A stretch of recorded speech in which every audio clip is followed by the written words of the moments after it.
hecho de que Jesús nos puede amar, de que Jesús no nos ve como nosotros nos vemos, sino nos ve como Él nos ve a través de su sangre.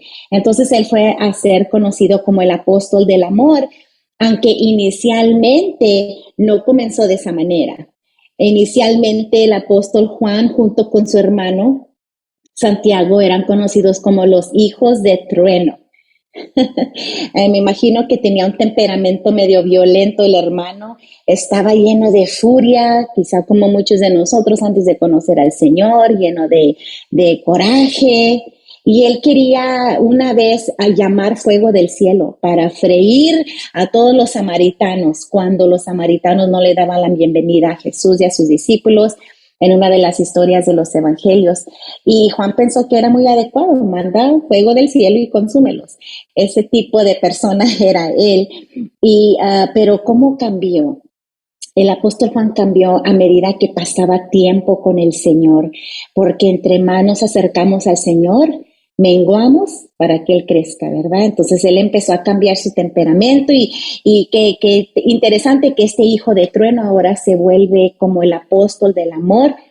Y se cuenta que aun cuando él regresa del exilio de la isla de Patmos, él visita las iglesias en el Asia Menor, ya muy anciano, y nada más se paraba en el púlpito, cuentan los historiadores como Tertuliano, Josefo, que se paraba y apenas se sostenía del púlpito para decir, hijitos míos, ámense unos a los otros. Y era todo lo que él decía.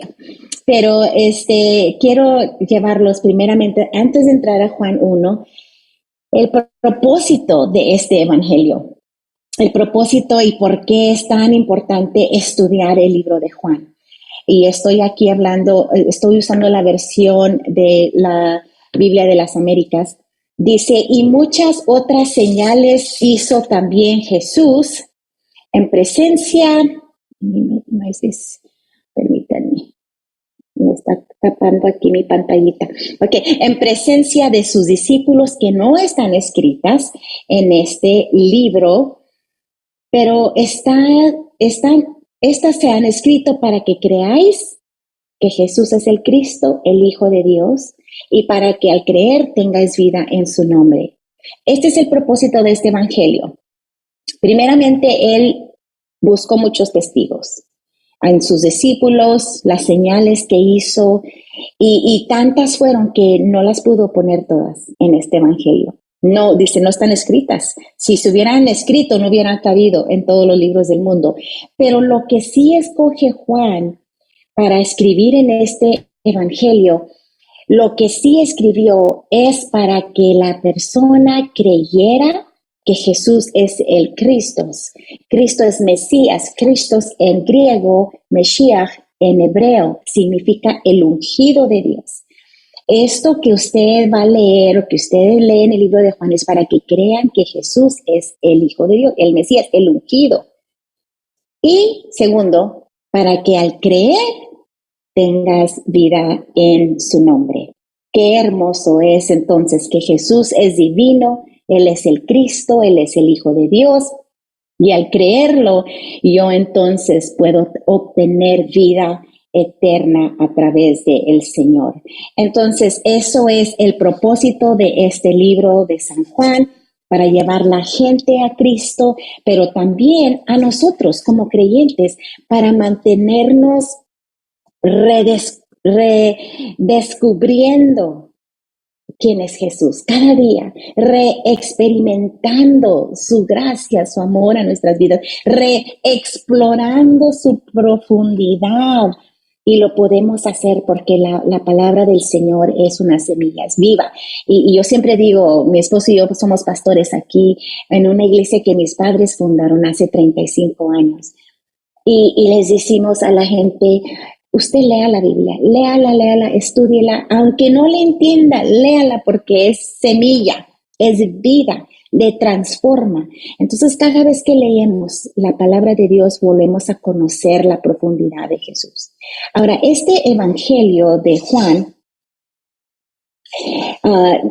comparado a los libros sinópticos, Los libros sinópticos viene de la palabra sinopsis, que significa lo mismo. So, si divides esta palabra sinopsis, sin es lo mismo y opsis viene de la palabra óptico. So, es para estos tres evangelios, Mateo, Marcos y Lucas, fueron escritos para mirar las cosas, las mismas cosas en un punto diferente, porque cada uno de ellos tenía una diferente audiencia. Mateo, su audiencia son los judíos. Entonces, cuando usted lee el libro de Mateo, va a leer muchas cosas como la ley, va a leer sobre las sinagogas, lo que Jesús dijo, porque ellos se basaban mucho en los rabinos, lo que los rabinos enseñaban. Oh, yo sigo lo que dice Ben Jura, oh, yo sigo lo que dice Ben Halel, oh, sí, yo sigo a Shimei. Ellos seguían lo que los rabinos decían. Entonces Juan presenta a Jesús como el rey de los judíos, lo que Jesús decía. Marcos, su audiencia son los romanos. Los romanos no les importaba las leyes y las costumbres y los sacrificios de los judíos. Ellos eran unos siervos, ellos eran unos soldados. Entonces Marcos escribe lo mismo pero el opsis, eso que viene siendo óptico, es para un soldado romano. Valiente, rápido, vamos, apurados. Entonces el libro de Marcos no se enfoca en lo que Jesús dijo, sino en lo que Jesús hizo. Todos sus milagros.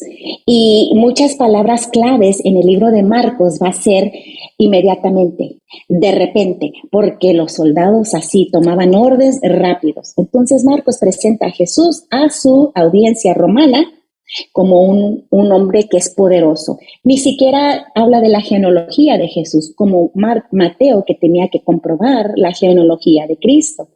Marcos empieza con milagros, es el más corto y tiene los más milagros. El libro de Lucas, la audiencia de Lucas son los griegos. Entonces los griegos ni querían saber la genealogía ni las costumbres judías, tampoco les interesaba a alguien que venía con mucho poder. Ellos querían el hombre perfecto, ¿verdad? Los griegos, ellos querían a alguien inteligente. Entonces Lucas, que es un doctor, les iba a llegar a ellos un poquito más, porque no era colectador de impuestos, no era un joven que seguía a Jesús de lejos, era un físico, era un doctor, ¿verdad? Un médico. Entonces él presentó a Jesús como un perfecto hombre.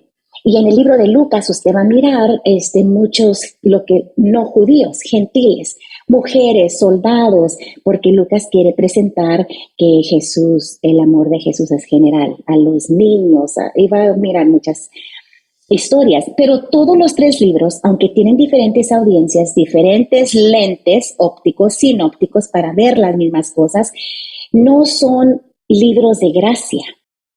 En realidad es para llevar a las personas, específicamente aquellos que están familiarizadas con el judaísmo o el Torah, que es el Antiguo Testamento, los 5 libros, los primeros 5 libros, es para llevarlos a una conciencia de que necesitan un Salvador.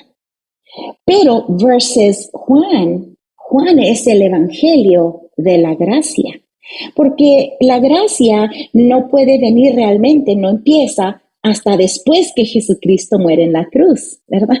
Hasta después que es enterrado, hasta después que es levantado de entre los muertos. Entonces, el libro de Juan sí presenta el evangelio de la gracia. Ahora usted puede preguntar, entonces, ¿por qué hay 3 sinópticos? Si dicen más o menos lo mismo, aunque son diferentes audiencias, ¿por qué son 3? Porque la Biblia, la ley nos decía que era importante o era necesario que los testigos, que fueran 2 o 3 testigos para poder traer un veredicto apropiado y que fuera emitido en la mente judía. Entonces aquí el Señor, con tanta su omnisciencia, que todo lo conoce, tiene 3 libros sinópticos como para decir, aquí tengo 3 testigos que pueden confirmar que Jesús es el Hijo de Dios. Pero Juan no habla de la ley, no tiene nacimiento, es muy diferente, no es un sinóptico, sino es estrictamente un evangelio de gracia. Por eso el libro de Juan es tan refrescante. Así es de que voy a dejar ya ese tema a un lado porque nos podemos ir por eso, pero nomás quería presentarles esto de Juan. Entonces vamos a mirar en el capítulo 1, los versículos 1 al 13. En realidad, los primeros 10 es lo que se llama el prólogo.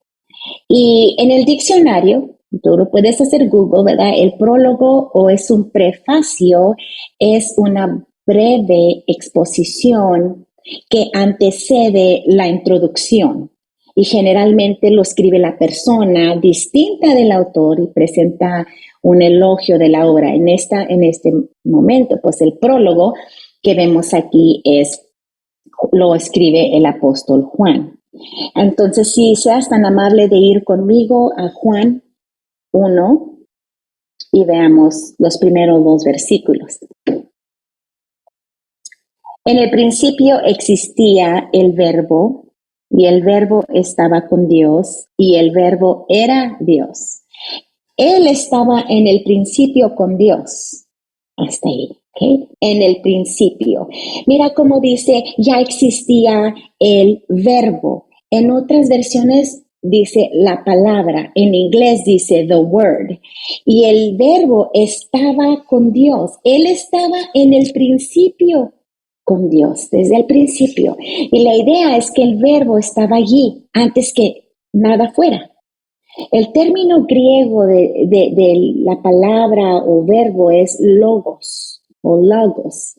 Y Juan 1.1, la palabra word o palabra y verbo son lo mismo, son sinónimos. Entonces aquí, pero en griego los dos significan logos. Y si usted ve al diccionario que es el Strong's Dictionary, ahí te da todas las palabras griegas, porque recuerda que el Nuevo Testamento fue escrito en griego. El Antiguo Testamento de Génesis a Zacarías, 39 libros en hebreo. Después en el Septuaginta fue traducido al griego, pero inicialmente fue escrito en hebreo y algunas de las cosas en arameo. El Nuevo Testamento de Mateo a Apocalipsis, que viene siendo 27 libros, allí están, ¿me pueden escuchar, hermanos, mejor? Sí, ok. Allí está en griego, ok, por eso es que usamos esto. Aquí la palabra logos dice algo dicho, inclusivamente en el pensamiento. Pero si yo ahorita estoy pensando algo y estoy así, y si no digo algo, usted no me puede leer el pensamiento, ¿verdad? Tiene que salir la palabra para que salga mi pensamiento. El logos es algo dicho, inclusivemente el pensamiento por implicación del tema. Si yo estoy así, usted me entiende que no estoy interesada, ¿verdad? Entonces, pero también el razonamiento, específicamente aquí, entonces, Juan, Cristo es la expresión del pensamiento de Dios. Y vamos a mirar aquí lo que dice, que en el principio, dice en el versículo 1 y 2, en el principio existía ya el verbo, existía ya la expresión del pensamiento de Dios, porque estaba con Dios y era Dios. Y Cristo, versículo 2, estaba en el principio allí con Dios. Entonces, verbo también es una palabra de acción, ¿verdad? Esta palabra verbo es logos en griego. Para la cultura griega, esto era algo muy radical, porque vino un filósofo griego llamado Platón, uno de los 3 grandes filósofos contemporáneo con Sócrates y Aristóteles, y Platón tenía esta idea en uno de sus famosos escritos filosóficos que dice: todos estamos mirando una manera imperfecta, es decir, si estuviéramos en una cueva con un fuego detrás de nosotros, en nuestras espaldas, y entonces miramos realmente la sombra nada más. Nosotros, decía Platón, nada más estamos mirando las sombras de algo que es real. Entonces Platón decía en sus escritos que todo lo que existe nomás proyecta es una imperfección de la realidad de lo que alguien está pensando. Para ellos, logos era una sombra de lo que alguien está pensando. Pero entonces vienen los hebreos y dicen, detrás de un pensamiento hay uno que está pensando. Por ejemplo, esta pantalla que usted está mirando, alguien lo pensó, es solamente el pensamiento de alguien. Es una expresión del pensamiento de alguien. Y los hebreos decían, detrás de ese pensamiento hay un pensador, hay una persona que lo piensa. Y esto era revolucionario porque cuando viene Juan y dice el logos, los griegos y los hebreos ambos estaban relacionados con este término. Pero para los hebreos dice, ese pensador detrás del pensamiento es inconocible, es inefable, es alguien como Yahweh, que nosotros decimos Jehová. Es un nombre que ni siquiera sabemos pronunciar. La trascendencia, la grandeza de Dios, es imposible saberla, es imposible conocer a Dios. Es el único que puede ser el pensador detrás de todas las cosas que existen, pero Juan dice, pero sí lo podemos conocer. Podemos conocer a Yahweh, a Dios, porque detrás de ese pensamiento hay un pensador y el que lo expresa, el que nos muestra quién es Dios, es el verbo, la acción que viene siendo Cristo. Y dice el versículo 3, mira Juan 1:3, y todas las cosas fueron hechas por medio de Él, del verbo de Jesús. Y sin Él, sin Jesús, nada de lo que ha sido fue hecho. Entonces Él viene a presentar una cosa revolucionaria que de estas filosofías que ellos estaban pensando, que la palabra fue hecho carne, que el pensamiento del pensador lo podemos conocer a través de Jesucristo, nuestro Señor. Y si no fuera por Jesús, todavía estuviéramos pensando, ¿qué está pasando? ¿Qué son las cosas? ¿Dónde soy? ¿Para dónde voy? Pero Juan, inspirado por el Espíritu Santo, revela que el nombre de Jesús, nuestro Señor, es el verbo, la acción que revela, la palabra que es la razón de todas las cosas. Y en el versículo 4, si vas conmigo al capítulo 1, versículo 4, dice que en Él, en Cristo, estaba la vida, y la vida era la luz de los hombres. Y la luz brilla en las tinieblas, y las tinieblas no lo comprendieron. Entonces, desde Génesis capítulo 1, en el principio creó Dios los cielos y la tierra. Y dijo Dios, sea la luz, y fue la luz. Eso es Génesis 1:1. Entonces Juan 1:4 y 5 nos lleva al principio de todas las cosas, diciendo que en Él estaba la luz. En Cristo fue hecho todas las cosas. En Cristo Dios creó los cielos y la tierra. Él dijo la palabra y Jesús lo obró. Así es que Dios dijo la palabra, el Espíritu se movía sobre la faz de las aguas y Jesús es el agente. Ahí vemos la deidad trinitaria aún en Génesis 1:1. Y qué hermoso es saber que al conocer a Jesús podemos conocer quién es Dios. Podemos, porque Jesús dice, el que me ha visto a mí, ha visto al Padre. Y no conocerlo en un entendimiento de teología o filosofía, sino personalmente, en donde encontramos, dice en el 4, Él es la vida, Él es la luz. Ahora, dice también en el versículo 5, la luz brilla en las tinieblas y las tinieblas no la comprendieron. Las tinieblas, el mundo, no comprendió, rechazó a esta luz. Y continuamos, falta en el versículo 5, en el versículo 6, yo sé que faltan como 5 minutos, pero ustedes me dicen, Jonathan. Vamos a ver el predecesor del verbo que viene siendo Juan, el Bautista. No Juan, el apóstol que escribió este evangelio, sino Juan el Bautista. Dice el versículo 6, si vas conmigo a Juan 1, 6 y 7 y 8. Vino al mundo un hombre enviado por Dios, cuyo nombre era Juan. Este vino como testigo para testificar de esa luz, a fin de que todos creyeran por medio de él. Ahora, él no era la luz, dice el 8, sino que vino a dar testimonio de la luz. Yo he usado mucho esta analogía sobre la luna. La luna es una piedra oscura sin nada de atracción. pero la luna refleja la luz del sol, ¿verdad que sí?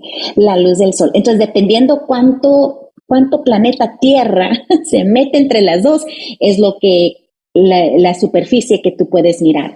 Si el planeta Tierra está en medio del sol y la luna, entonces no podemos mirar nada, lo que llamamos la luna nueva. Cuando la luna se hace un ladito de la Tierra, que la Tierra queda atrás, se ve la luna, pero bien llena. Pero en sí sola, la luna nada más es una piedra que está como satélite alrededor del planeta Tierra. Entonces, así ustedes y yo, y Juan el Bautista, testifican de la luz. ¿Para qué? Para que todos crean a través de él. Dice el 8, él no era la luz, Juan el Bautista no era la luz, pero él vino a dar testimonio de la luz.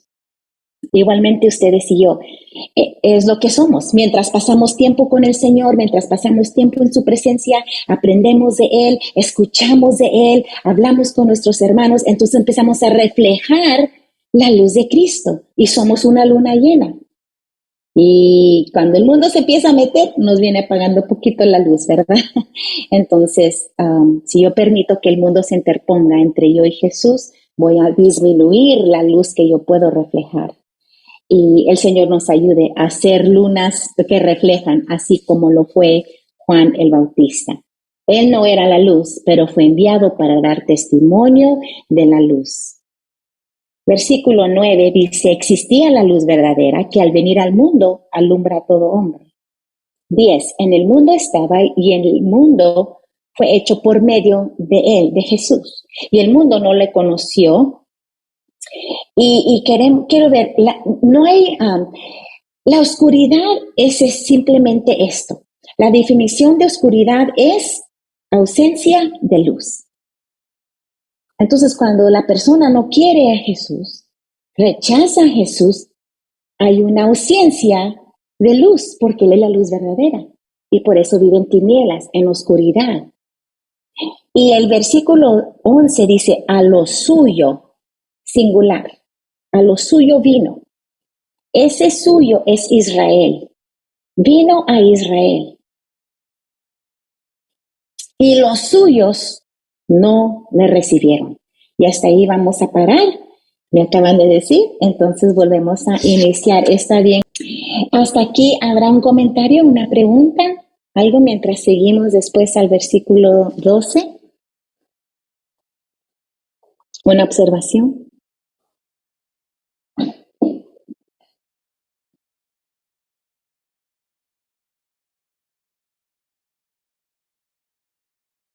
¿Seguimos? ¿Sí? All right.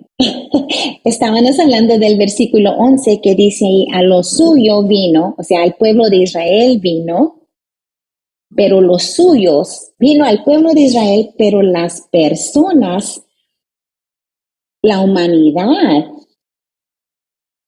no le recibieron. Puedes mirar que a lo suyo vino y los suyos no le recibieron. Vino a lo que él creó. A lo que Génesis 1.1 dice en el principio Dios, y cuando dice Génesis 1.1 Dios, en el original del hebreo es Elohim.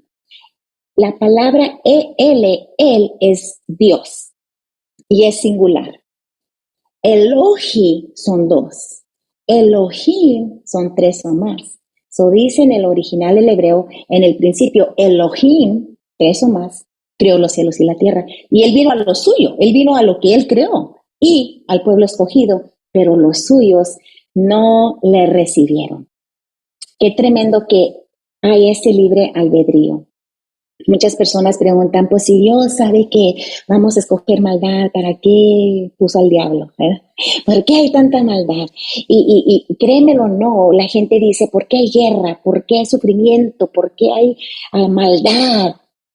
Y se oye rara esta respuesta, pero espérame, dice, por amor. ¿Cómo que por amor? Por amor. Porque hay tres opciones. Elohim, Dios, el Padre, el Hijo, el Espíritu Santo, pudieran haber creado un mundo que todos me van a servir, ¿verdad? Pues no fuera decisión, no fuera amor, es violación, es forzar a alguien. O pudiera haber creado a un mundo, tengan aquí creo el mundo y hagan lo que ustedes quieran. se hubieran destruido. De hecho, es lo que pasó con Sodoma y Gomorra, se estaban autodestruyendo, por eso Dios los tuvo que terminar. Pero la tercera opción es, voy a crear un mundo y tengo que poner maldad para que la humanidad escoja, porque yo quiero que me escojan por amor, no por alguna otra cosa. Pero si va a haber amor y va a haber decisión, tiene que también haber la decisión de no escogerlo. Donde está la oscuridad, la ausencia de luz. En el infierno van las personas que no lo escogen. Yo no quiero, Dios es amor, vida y luz. Yo no quiero amor. Ok, el infierno está lleno de odio. Yo no quiero luz. Entonces, donde hay ausencia de luz es oscuridad. Yo no quiero vida. El infierno es muerte. Entonces, el infierno es todo lo que Dios no es. Y cuando la persona rechaza lo que Dios es, el único lugar que es ausente de todo lo que es el infierno.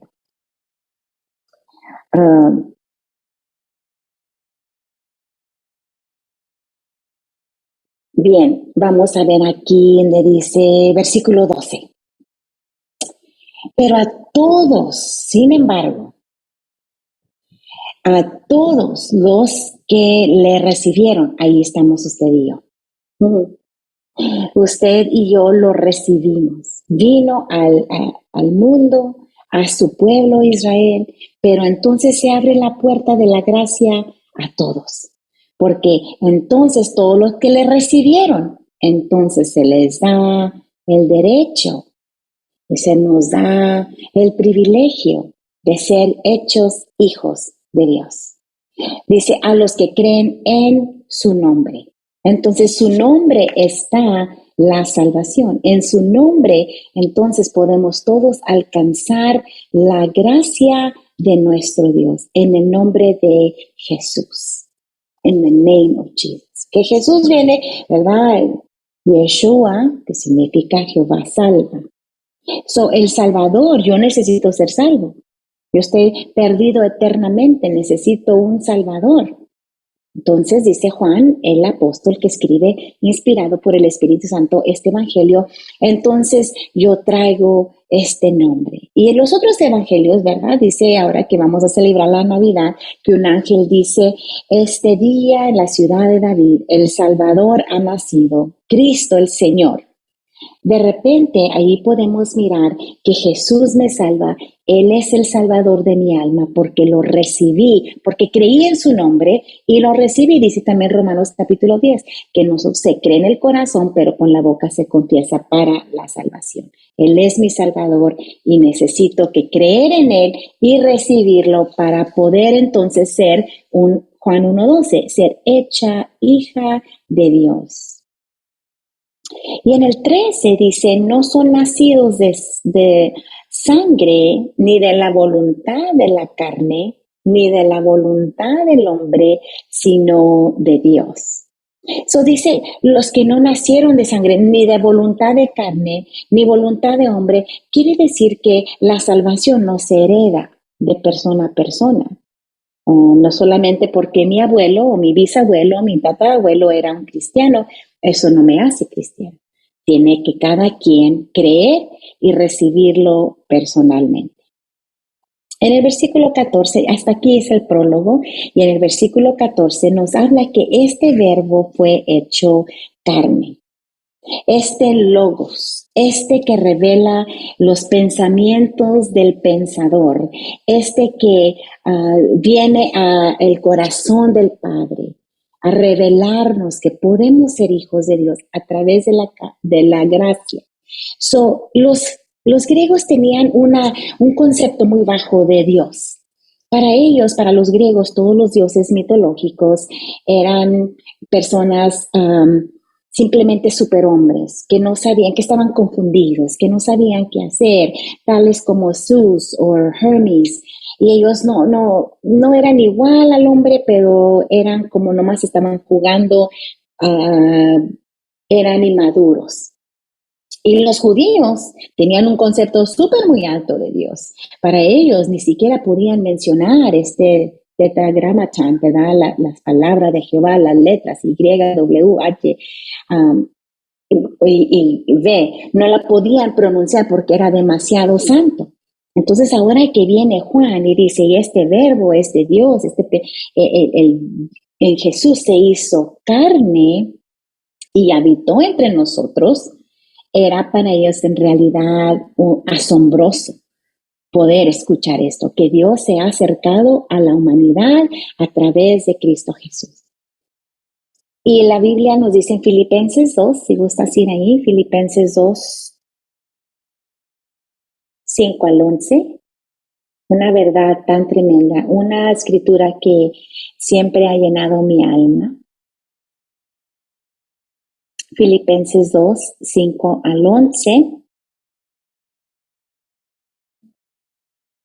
Haya pues en nosotros esta actitud que hubo también en Cristo Jesús, el cual, aunque existía, ¿se acuerdan que el verbo era con Dios y el verbo era Dios? Desde el principio, en forma de Dios no consideró al ser igual a Dios como algo que se iba a aferrar. 7, sino que se despojó de sí mismo, tomando forma de siervo, es el acto máximo de la humildad, haciéndose semejante a los hombres y hallándose en forma de hombre, se humilló a sí mismo, haciéndose obediente, y no solamente obediente, sino hasta la muerte, y no solo muerte, sino muerte de cruz, que era maldito el hombre que muriera en una cruz.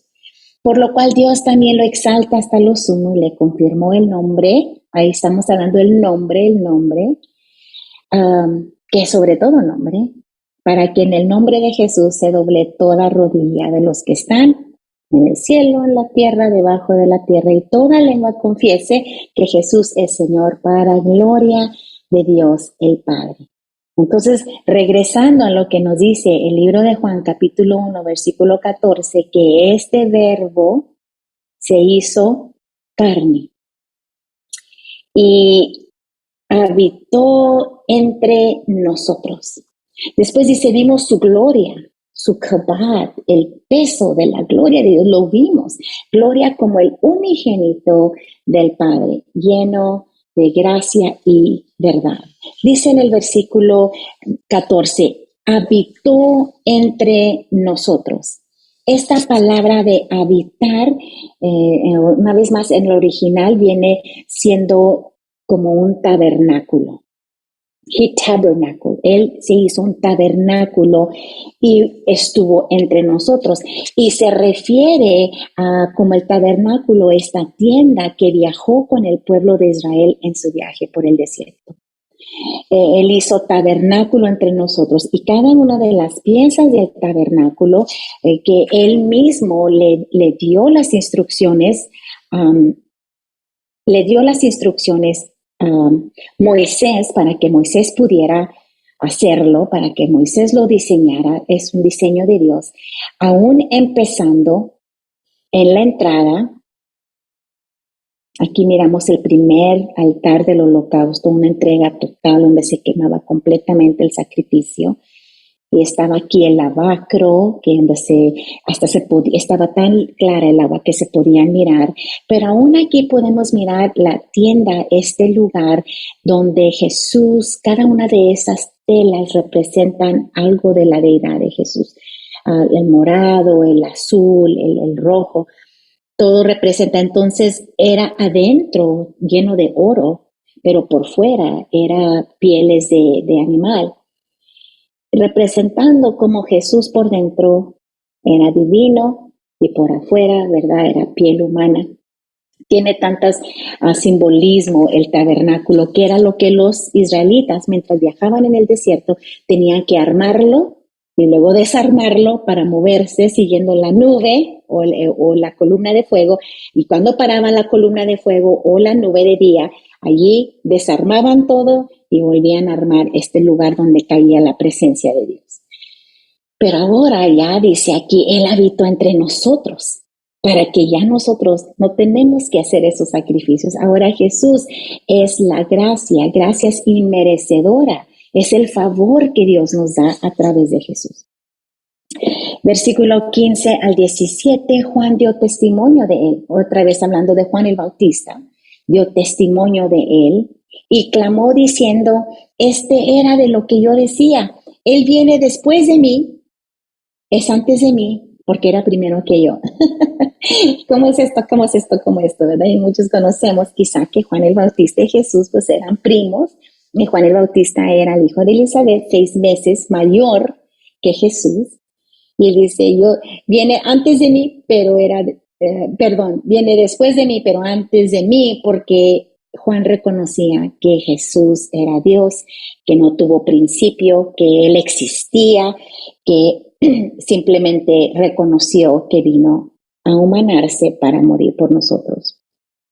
Y dice en el 16, pues de su plenitud todos hemos recibido. De lo que Jesús hizo, todos hemos recibido gracia sobre gracia. Se trata de la gracia. Y en el 17, porque la ley fue dada por medio de Moisés, pero la gracia y la verdad fueron hechas realidad por medio de Jesucristo. Juan nos dice aquí que la ley viene a través de Moisés, pero que la gracia y la verdad viene a través de Jesús.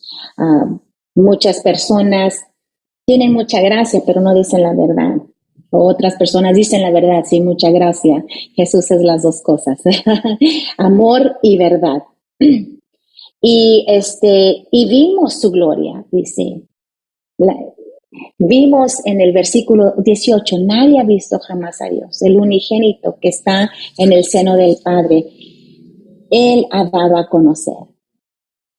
Entonces, el que tiene a Cristo, ve al Padre. Y vemos en el Antiguo Testamento como Moisés pidió ver la gloria de Dios, pidió verlo a él y el Señor le dice, no, tienes que meterte en la grieta de la roca. No, nadie puede verme y vivir, declaró Dios en los días del Antiguo Testamento. Entonces Moisés se mete en la roca, se esconde para ver nada más el esplendor. Para nosotros esa roca es Jesús, es Cristo la roca, donde yo me puedo meter en Él y entonces mirar así, contemplar la gloria de Dios sobre mi vida. Podemos hacerlo gracias a que Jesús vino a humanarse. Jesús el Verbo, la declaración perfecta del Dios invisible, el Padre y el Hijo, el Espíritu Santo trabajando, pero Jesús nos ha dado a conocer quién es Dios. Él es Dios, pero vino a amarnos. Entonces, al estudiar este libro de Juan, ese libro universal de la gracia, yo en realidad tengo libritos del Evangelio de San Juan y nuestra iglesia los tenemos disponibles para las personas que están hablando de Cristo a otras personas. El libro de Juan es un libro muy, muy, muy clave para las personas que están compartiendo con un nuevo creyente, discipulándolo, conocer quién es Jesús en el Evangelio según San Juan.